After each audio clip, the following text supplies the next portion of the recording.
bipartisan progress there as well. Just quickly, Mr. Chairman. Senator Kane, I had a great deal of sympathy for that amendment you offered, okay? You know I was digging my heels into saying we've got to have much fairer treatment for pass-throughs, smaller businesses versus the C Corp. The problem we have right now is both sides have, I would say, abused the reconciliation process. When the stars align, you have the House, you have the Senate, you have the presidency.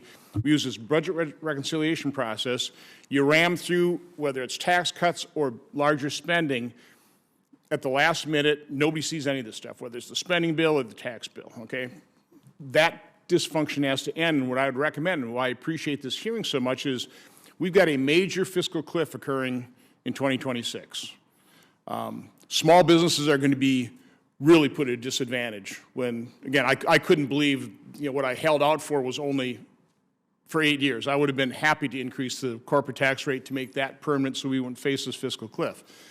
I guess what I'm suggesting is let's sit down now. I mean, the hearing's a good start. But let's sit down with our offices and let's start looking at these areas of agreement, because I think there's a lot of agreement here. There's a lot of agreement. Starting with that, we've got a really complex and broken tax system. Let's simplify and rationalize it. So, again, I've talked to the chairman. You know about my true Warren Buffett tax. You talked about that in 2017. Let's start fleshing these things out. Let's be honest about the complexity of this stuff. Let's try and set the rhetoric and demagoguery aside, and let's really focus on the areas of agreement. I'd love to sit down with the chairman of the Finance Committee as well. Now I see he's attended here.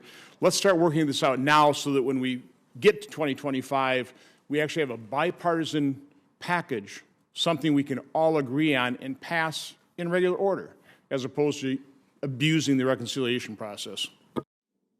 Let me recognize and welcome the distinguished chairman of the Finance Committee and yield to him for his questioning. Well, I thank the chairman, and I see also Senator Johnson and my colleagues here who've done very important work on these